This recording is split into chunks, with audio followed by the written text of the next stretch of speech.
Welcome to Up to So Good, the podcast that unlocks the secrets of creating a purpose-driven business so we can all make this world a better place. Come join the conversation. Hello and welcome to Up to So Good, the podcast that explores the purpose of business. Our next guest is an all-purpose favorite. Her name is Kristy O'Leary, and she's the head of Decade Impact. And Kristy is somebody who designs impact strategies for businesses, but she really helps share how purpose and profit can go hand in hand. Also, in this episode, we're going to talk a lot about B Corp. So if you are a business owner or a business leader who is interested in becoming a B Corp, or as a consumer wanting to know more about what is this whole B Corp thing, then this episode is definitely for you. Enjoy. Welcome to Up to So Good, the podcast that explores the purpose of business. I'd like to introduce you to my first guest here. This is Kristy O'Leary. She is the founder and CEO of Decade Impact. And we're going to talk about what Decade is. It's a very unique and incredible organization. We here at All Purpose have worked extensively with Kristy for years. So I'll start off by welcoming you. Thank you so much for joining us here at Up to So Good. Thank you. Because we're all up to so good. I feel like this is the right time. I'm also up to so good. This is how we know each other. And so really excited to be here with you today. So why don't you tell us a bit about, what you do and what Decade is all about and how it is up to so good. Thank you. I think the simplest explanation of what Decade is that, we're a boutique impact management consulting firm. Okay, but what does that mean? Impact management. So, management consultants exist. They help companies run better, in quotes. And we are focused on helping companies design, develop, reveal purpose, and then align all of their business activities with that purpose, and really focused on helping companies deliver more than just profit, more than just a product or a service into the market. We're really focused on helping companies understand the true value that they're creating and offering the world. Why the name Decade? I'm sure we all remember that in 2018, there were a lot of headlines. I think it was around September 2018. We have 12 years to stop runaway climate change. And that really got me thinking. I'd been in the game for a long time before that. But I kept kind of feeling like as we came up to 2020, I was like, this is the last decade we have. It's a little bit dark, but hopeful and exciting. But go deeper. So tell me, this is the last decade we have before it all just goes kablooey. It's all gone. Before we are the coyote that ran off the cliff and is kind of like still running in the air, but doesn't know that as soon as you look down. And that's a throwback to cartoons in the 80s. Oh, wow. Yeah, I'm dating myself. So I feel like Decade was like, this is the last decade where we get to really alter the course of human history and the Anthropocene, our impact on the planet. In a hopeful way. This is why we do this. With hope. And joy. Well, with delight. That's delight. For sure. I hope so. Yes. Yeah. Yes. Yeah. I don't think that that's too dark. I think that's part of the reality that we're facing as a global community, which is why the work that you do is so important. It's so powerful. So tell me. So when you talk about helping clients, and am I stating this right? Sort of align to their actual purpose. Is that right? Yep. And so how does that purpose, how do you do that, first of all? Often we take companies through kind of an immersive process. I know we did with All Purpose, we call it Mobilize. And that can take anywhere between 6 months and a year. And we kind of do this incredible deep dive with companies. And I think ultimately it follows a very simple process. Build awareness and understand today's impact. Where are you right now? Does that align with where you think you are? Let's find that alignment through building systems, processes, policies, programs within companies to improve their impact. And through that process, we take teams together that kind of co-create the future of the business. Well, let's talk about the stakeholder, benefiting the stakeholders, shared value there versus the traditional definition of what a business is, which is shareholder value. Yeah. So let's get into that. So there's a few pieces there. This idea that like shareholder primacy, the business of business is business. The only function of a business is to create value for shareholders. That's not actually an old concept. That really came to, like, it's always kind of existed in one way or another because there have been like robber barons since the beginning of any kind of capitalism. So folks think that business has been kind of inherently bad since it started. And some of it has been. Yeah. But this rise of like shareholder dominance really happened with Milton Friedman in the 70s. Okay. The business of business is business. But that is not necessarily how most businesses are actually run. You know, I'm sure we all grew up in communities with the local businesses that, you know, you felt they cared and they were a part of the fabric of the community. So I feel like we hear a lot of this kind of shareholder primacy and this focus on profit at all costs. We see it on the news all the time. But, you know, that's not actually the real history of business. And so two things. Well, it definitely doesn't have to be. Absolutely. You know, the way businesses are run. But. And there's great examples. An example I use all the time is Madam C.J. Walker's wonderful hair grower.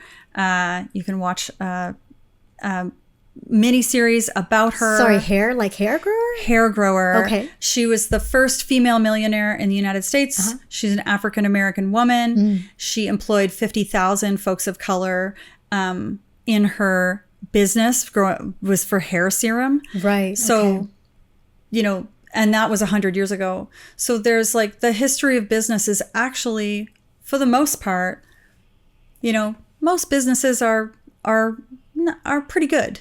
Are they though? I don't know. I feel like the bigger they are, the harder things get. Well, and also maybe now you want to increase shareholder value. What are you going to do? You will cut costs. Absolutely. You will drive profit, even if you're harming the planet, even if you're harming people, right?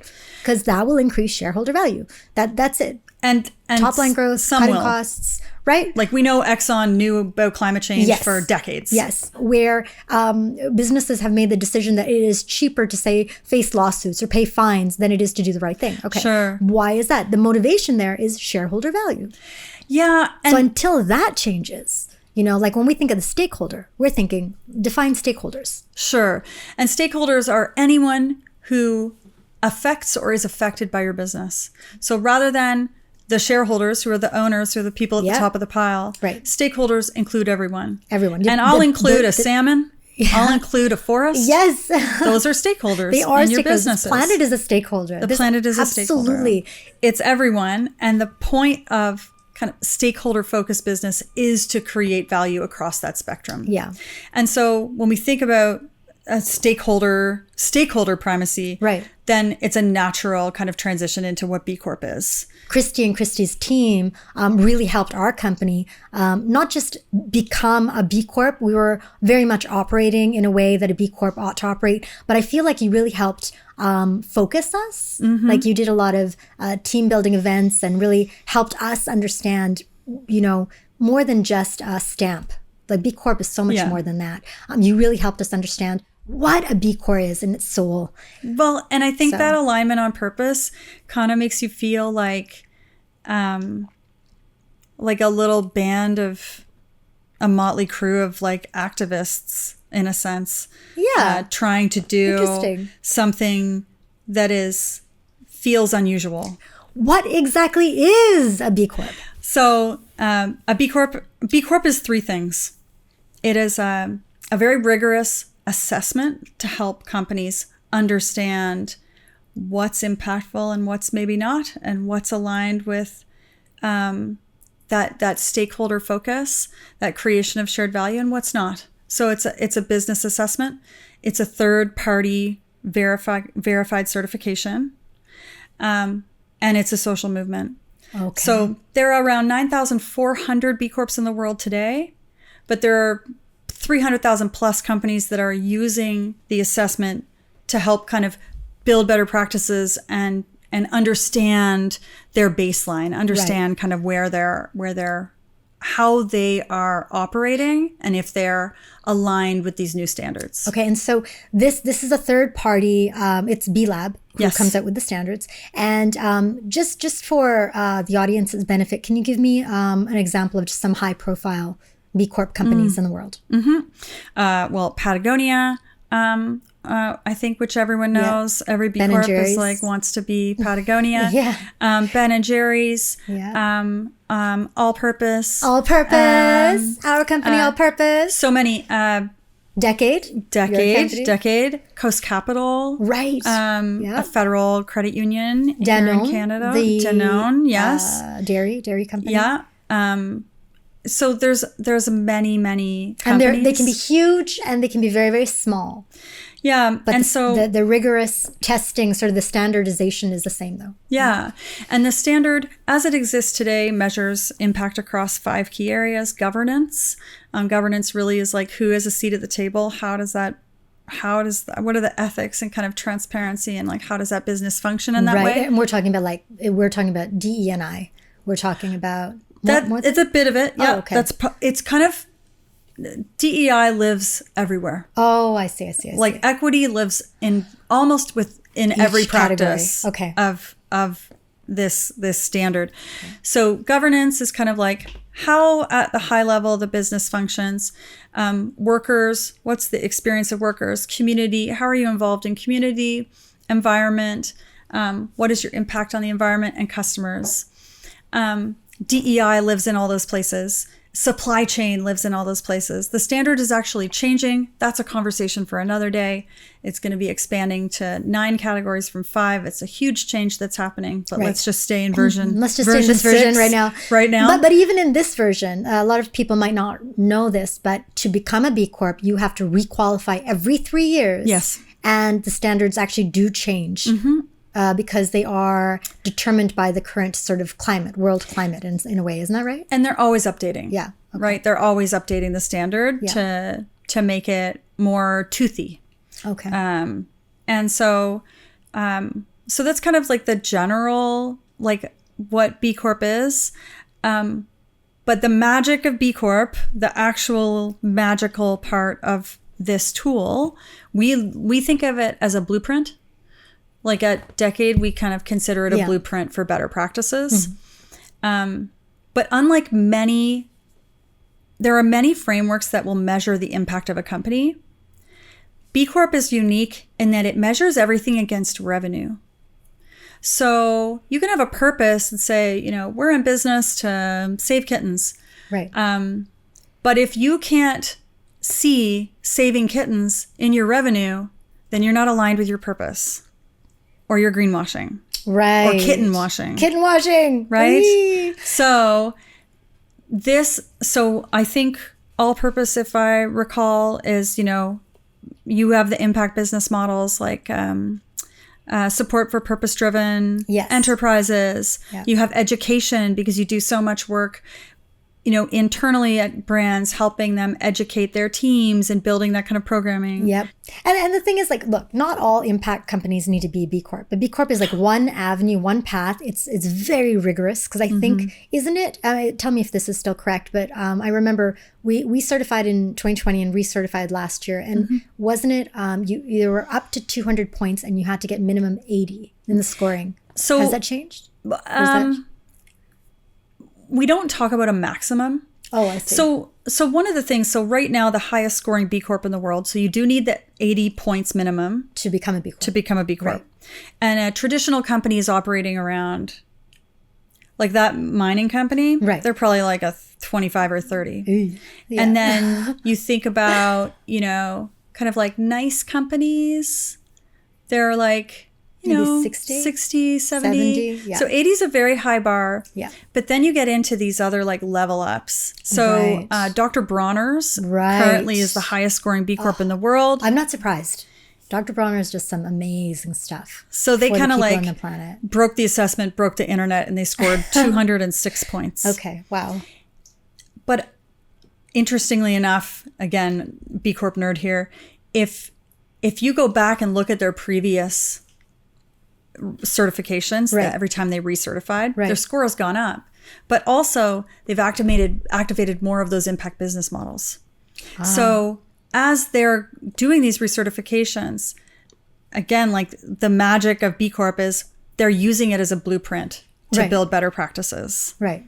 And so I think that's a really important piece, is that this isn't just a certification that's going to, that you can slap on a logo on something. Right. It's actually a tool to help you improve practices if you choose to use it that way. Well, I think I've heard it said that B Corp certification, just again, because for many people they're still fuzzy about what it is. I think a lot of B2B companies will definitely know. We talked about this before. Yeah. A lot more will know than maybe the average consumer. Yeah. And I think it's just a matter of time. But the average consumer does know what organic certified is. And I've heard that as kind of like an interesting comparison, where organic certified is to, say, produce, B certification is to corporations. Okay. Is so that a good comparison? I'll go a little bit deeper there, but Okay. this is a good segue. Okay. So if we think about, let's think about organic, fair trade, Right. carbon neutral, Yes. Leaping Bunny, all these different cradle to cradle, all these different certifications. B Corp is like the one certification to rule them all. Yes. So earlier you'd mentioned Ben and Jerry's, and there's some stuff like I know Ben and Jerry's is an incredible B Corp and has been for a long time, but there's some stuff the public doesn't really know about what a good company they are. Can you elaborate? Well, Ben and Jerry's, there's all kinds of amazing things to know about Ben and Jerry's. They create, I forget what they call them, their social environmental action reports, SEER reports. Okay. They've been creating impact reports since 1989. So you can just go onto their website and track their performance since 1989, which is amazing. You were saying they were kind of the OG in anti-racism. And So they were the OG. Wow. They have been an anti-racist organization since the very beginning. And they kind of have set the standard for how brands can engage in social justice in a way that is sensitive and effective and deeply collaborative. Yeah. So they've done a ton of work with various different organizations, oftentimes like their flavors. They have like, Yes. they had like they introduced a Black Lives Matter flavor in 2020, which they're just the best. Like they're really amazing. I mean, that's kind of, when you said B Corp is three things, it is, say it again. It's an assessment, a certification, a social movement, and a social movement. I love that. B Corp as a social movement. Now, like if you put this into perspective, Ben and Jerry's makes ice cream, and yet they're also an activist company. Yeah. I mean, like that is incredible. That is like a social movement fueled by sweets, by ice cream, by joy, by the thing that you consume, that you've consumed as a child that just elicits joy. Like there's no, you don't have to necessarily have, I think anger can be very helpful in it's the right. It's a motivating force. It can, absolutely. Yeah. But that doesn't always so have fun. Yeah, exactly. Fun can, and delight. Joy can, and unification can, and love can. Yeah. These can also be deeply, deeply motivating. Yeah. And kind of like the underpinnings of an activist movement, for sure. And if you look at Dr. Bronner's, like they're an amazing brand. Like their work for LGBTQIA plus rights. Yeah. Like that's integrated into everything they do. So Dr. Bronner's is really interesting because again, it's like, okay, I love that with Ben and Jerry's, we've got ice cream and we've got social activism. You wouldn't see those things paired. With Dr. Bronner's, you have faith as the core component. They are, they are unapologetically faith-based. Yes, I love they are. that. They own their spirituality. They own their faith. Yep. And it's such an all-inclusive, kind, loving faith that they don't use faith to divide. I mean, like, Wow. Yeah. And I mean, I met the current CEO, who's the grandson of the founder, and the circle that they were in. Like we connected for a few different events. We kind of knew people who knew each other and actually met them. And they actually exude such kindness, and they use faith as a way to unite, not to divide. It's so beautiful. Yeah, absolutely. And I think in America, it is a revolutionary act to be a faith-based company. Yes. And have soap parties And at have pride parades. Yes. That's a revolutionary act. And like they're doing amazing things, but there's so many brands like Patagonia. Everybody knows Patagonia is in business to save our home planet. Yeah.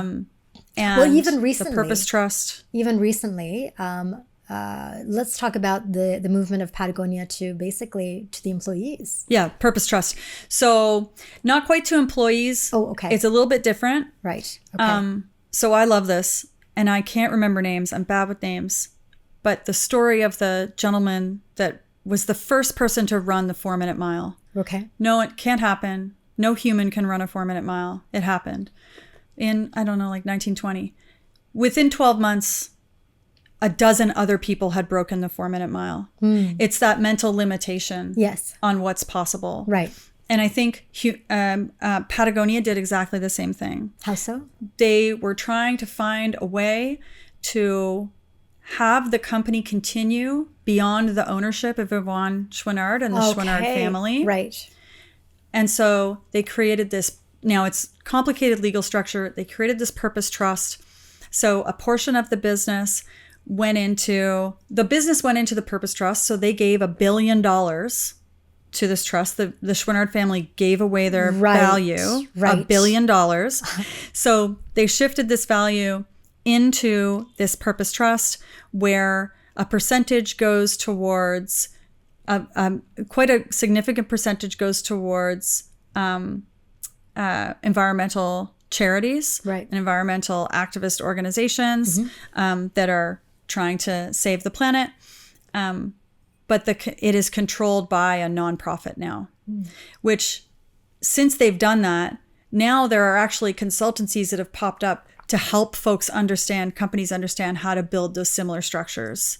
So again, like Patagonia, just leading, always leading. But again, this is a business that they sell activewear and clothes and things like, it's just beautiful how the businesses that you wouldn't necessarily see connected to their particular cause, they can work towards their actual purpose is for these other causes. Yeah. You can sell ice cream, you can make soap, you can make winter jackets. Yeah. You can do all these things. You can profit and you can save the world.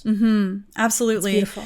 And I think what's interesting about Patagonia is that everybody knows Patagonia, they sell jackets, but a lot of folks aren't aware of their new business line, which is Provisions, Patagonia Provisions, which is a regenerative organic food company. Amazing. So they sell food that is produced in a regenerative organic way. We lose topsoil, we lose everything. And so, Chouinard, I think, I'm not going to get the quote right, I'm paraphrasing, but, at Patagonia, we make products so that people buy a new jacket every 10 years.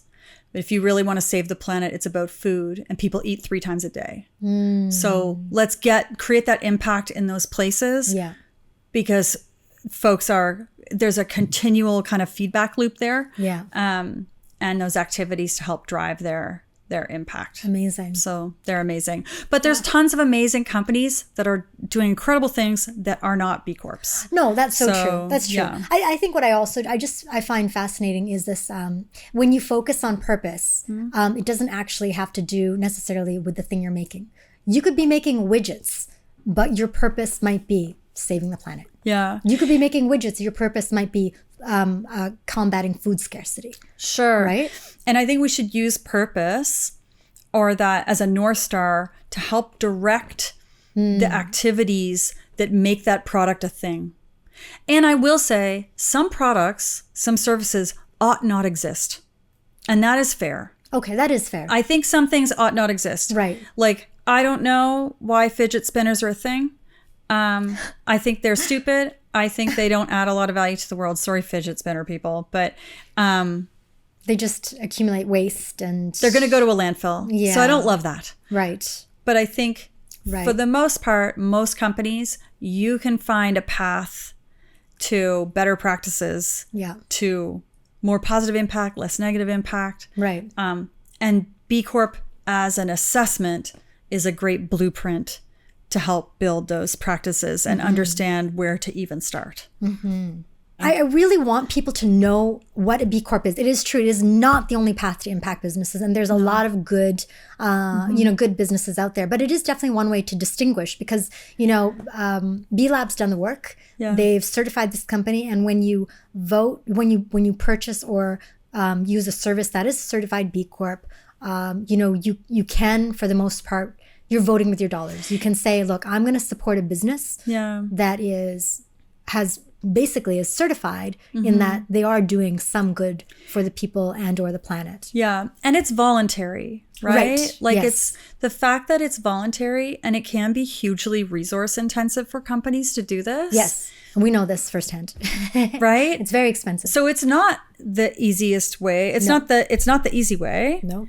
But I think it can be a unifying force within companies, like now, a unifying. There's also a flip side to this, and it is that, okay, so before we actually formed All Purpose, we had been working as a team. One of our other founders, who's now our CEO, his name is Robin Ashmore, and he had been talking about, we love Robin, he's a sweetie pie. Robin. Hey, Robin. He's up to so good. Okay, so he is up to so good. He brought in this sprite. idea of B Corp to us. We didn't know, I didn't fully even know what he was talking about. And when we started researching it, we were like, oh gosh, yeah, this feels like a strong, like a North Star for us to really, focus our energies, and we want to do this. Yeah. But the thing is, that's before really anybody was talking about it. I feel like people started talking a bit more about B Corp only in the last few years, and still many people do not know what it is. And a lot of companies that are not saying anything need to stop the green blushing, Okay, which is green the blushing. other side of Let's the talk coin. about green blushing. What is this?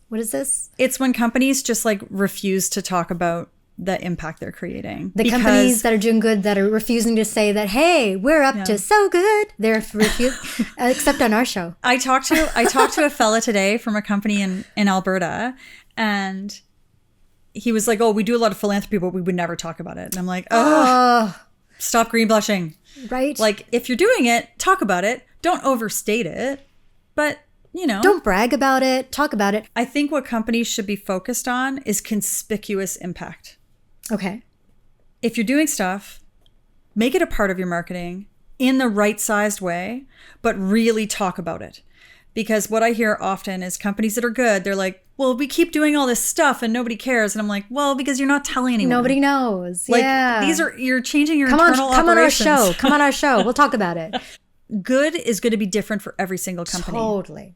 And I think that is the delightful part of the journey, is identifying almost without fail, every company that we have ever worked with comes to us. And in some areas, they're much better than they thought they were. Right. And then some areas we're like, we're going to fix that. Okay, but companies, however, that are doing, things in the impact space, just by definition, being the companies that care to do those things, they don't really care about broadcasting it. So there's that aspect too, right? So there is that green brushing. They don't want to. They don't want to brag. They need to do it. They do need to. They need to share this information because it's also about inspiring others to take these steps. And right? Not just inspiring. Yeah. But giving permission for other people to do a thing, to be so bold as to think that they could use a profit generating business as something that can produce something good beyond just what's good for them. Yeah. I think people really need to. So you know what? I think we need to make space for this. And I think we need to, we definitely need to make space for it, but we need to find those organizations. And that's part of what we're doing with this podcast. Find it and share each other's stories. New because friends. we're having a hard time sharing our own story. Let's just share each other's stories. Let's amplify our voices together. I do notice from my own observation that Canadians tend to hold back just in general a little bit more than our American friends. No, really? No, sorry. I don't want to be harsh on the Americans. Did you say sorry? Sorry. we are a very unique culture. But I will say this. Yeah. That there is a myth that there's this general feeling that it's almost a trick that's been played on us, that if you're doing good, you shouldn't talk about it. You should be anonymously good. Meanwhile, the shareholder primacy folks are out there, pardon me, pillaging resources from future generations. Yeah. And they just won't stop talking and like kind of blatantly lying about a lot. So I think we need to kind of flip that narrative and have companies really embrace the storytelling and communicating what they're doing. Like all this like lovely, humble, your humility is not helping you save the planet. It is not. Yes, you're right. It's not saving people in your community. If we're really trying to be in service of saving the planet and the people and society, we have to not be so shy, because that doesn't serve the greater good. And it's hard because we sat down and earlier you said something about how you were happy I was extroverted. The truth is I'm not. I'm doing this in service. I'm doing this because it is something that I believe in, and because it is in service, to the communities that we want to impact. They're listening as well as our guests. It's not easy. It's not easy if you're not, a super extroverted person, because a lot of the companies and the people who are in those shareholder primacy, I love that. I've never heard that term before. It means shareholder first. Is that it? Primacy? Yeah, like just their shareholders above all else. Yeah. That's a different motivation. The ones that are doing good aren't even motivated by that. They're not the ones who are posting really anything on their social media or on their they're not motivated by that stuff. Yeah. So we got to recognize, we got to get out of that mindset. We got to be loud and I think loving. Yeah, and kind and compassionate and joyful. We got to do all these things. And yes and bold. Yes. And joyful. Kind of irreverent. People love irreverent when it works. I don't know that word. Can you? What? Irreverent. Huh? Like, I'm going to do good. Okay. You're going to say that I can't align purpose and profit and heal the world and heal people and communities while I make money. Watch me. Oh, watch that me. Kind of irreverent. Like I like that energy that like, really? Well, watch me do it. I'm going to be profitable. I'm going to save the planet. I'm going to do it. Watch me do it. Okay, so can I ask you, hypothetically, now I know from working with you, I think we've worked together for 6, 7 years? It's been a long time. Yeah. It's been a while. And in working with you, I didn't know when we first started working together how long we'd be working together, and even, I didn't know, we were peeling the onion. I didn't know how deep we were going to go. It was like these layers were peeling, and we were recognizing, who we are as a company, what kind of impact can we have, what were we actually doing, where we could be better, right? But I think as a company, our company, All Purpose, a creative agency, an impact-oriented agency, we were, for the most part, at least our intentions were pretty strong, values aligned, okay? There are a lot of companies out there that are not. They're either harming the planet or they don't know. Yeah. They might be inadvertently harming it or maybe actively harming it. We hear a lot about corporate greed, the evil corporation. So do you work with companies like that? This is something that we've been thinking a lot about at Decade is I think about it as like gray industries, like working in the gray space. Okay. Because it's a spectrum. Example? Can you give me an example? Without naming anyone. So without naming companies. Who are the bad guys? Well, the bad guys, and I guess, have you seen The Good Place? Oh yeah, that TV show, The Good Place. Yeah. I like it. So I love The Good Place because it's like, I don't want to, spoiler. Right. The Good Place isn't really real because it's so hard to get, you can't get into heaven anymore because the system, capitalism is engineered in a way that we had to create this alternative good place so that you think you're going to heaven. And just for the background for the audience, The Good Place is a TV show really all about the afterlife and kind of, in quotes, heaven, the good place. Yeah. Whether it exists or not and what that is actually like.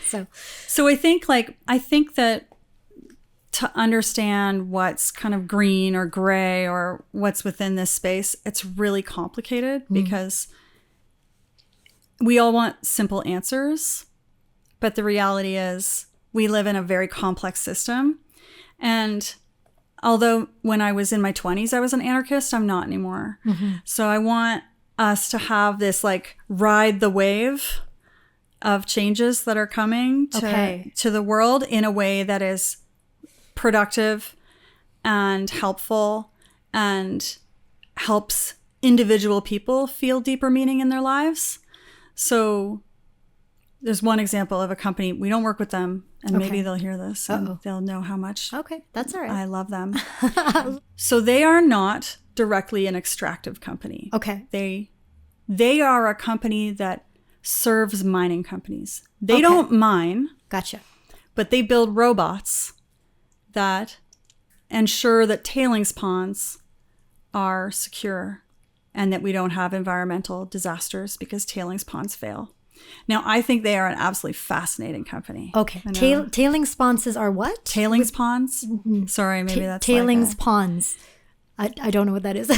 All of what's left over after mining. What's left over after that process of environmental mining. damage. Yes. That's called tailings ponds. And those tailings ponds are often where that stuff, the goo, is left after extractive companies pull what they want out of the earth.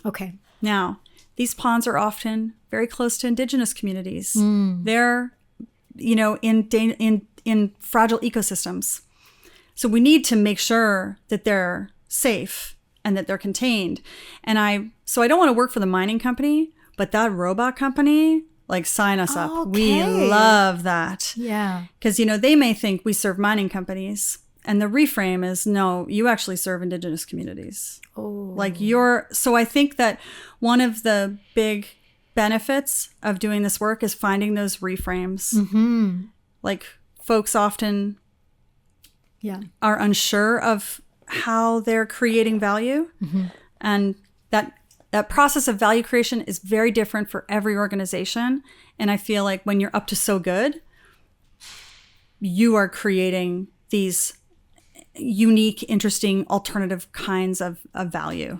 Yeah, and I think the world is, often, as you said before, we're looking for sometimes simple answers on these not so simple, very complex problems. And also I think people are very polarized in black and white in their thinking of what's good, what's bad.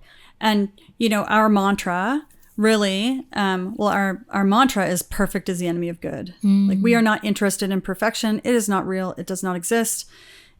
If folks are driving themselves towards perfection, like, it is you will fail. Ooh. And so forget perfection. We're looking at progress. I think ultimately one of the benefits of doing this work or engaging in this kind of like purpose refinement and being better and understanding where good exists in a company and how to kind of grow that. I think the ultimate benefit to the company is that, some folks go to work to make media. Yes. And that's good. But if folks go to work and make media in service of healing the planet, that's better. And so I think ultimately companies that want to do this work and do it very effectively need to be able to create that through line between the revenue generating activities of that business and this big concept of leaving the world better in one way or another. Leaving the world better. Absolutely. Absolutely. And we're seeing, and this is the beauty, is we're seeing this transition from like shareholder primacy to stakeholder primacy. And I think that is fundamentally what's driving the B Corp movement, is this shift away from the concentration of wealth for a very few to this creation of shared value for the many. Can you be purposeful and profitable at the same time? Yes or no, and why or why not? Absolutely, yes. And I maybe this is a silly response, but like, why not? Well, like, the not a lot of people don't think they can. I think that's what it is. But a lot of people, one of the things we hear all the time is we say, look at this practice you have. That's impact. And they're like, but that's just how we do it. So I guess the takeaway for folks listening is take some time with yourself to interrogate what it is you do in your business that you think is but that's just how we do it.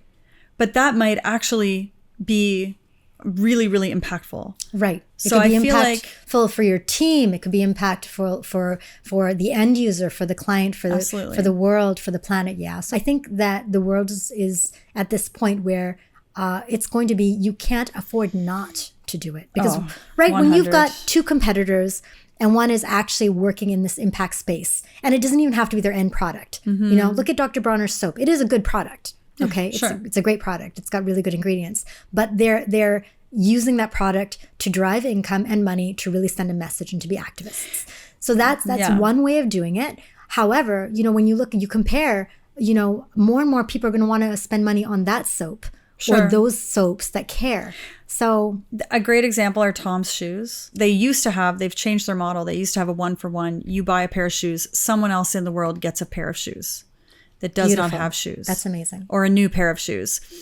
And I think that was a really powerful experience for consumers, you know, because it's more than a shoe. They're no longer just putting on a shoe. There's this whole other experience happening for them when there's almost like it's almost like the multiverse. Yeah. Like they're putting on those shoes and they can picture someone else somewhere else putting on those shoes. And they're having this moment with someone they're never going to ever meet in person, but they get to have this moment in this kind of like truth of this model that Tom's kind of represented, like that they put forward at that time. Beautiful. Well, I want to thank you so much. Our wonderful guest, Kristy O'Leary. You are doing so much good, up to so good. Kristy O'Leary at Decade Impact. And up to so good. People can check you out on your website. They can. What's your website? DecadeImpact.com. Yes. And can they follow you on social media? No, because you don't want to. Are you green blushing? Are you green blushing? Come on, man. I just have. I'm not good at. I'm not good. Maybe I am green blushing. Yeah, I think you're green blushing because you're red blushing in front of me right now. Am I really? You're a little bit blushy. Yeah. Oh, wow. I'm like, social media. Because you're up to so good. Yeah. Any final thoughts? Any parting words of advice for business owners and any stakeholder that's looking and thinking about profit and good business and how those two intersect? Okay, shamelessly, I will say some of the things to do: engage your team in a process. Engage your team in a process of what's the future of our business, what's our impact look like. You'll lower your attrition, you'll increase your engagement, you'll increase productivity in your team every time. Resource it. If you're going to do this work, resource it. You have an accountant, you have a lawyer, resource it. Get the right people that know what they're doing to make it a simple, beautiful process for you. And don't fear the shadows. If you find things in your business that make you uncomfortable, then slow and steady change it. Ooh, I like that. Own it. Slow and steady change it. Own it. Change it. Yeah. Do what you need to do. Amazing. Talk about wins and losses. Amazing. People care about the journey. People don't just want your tagline. They want to know the story. I love it. Again, we've got Kristy O'Leary here from Decade Impact. Because she's definitely someone who's up to so good. Lena and I are in love. So.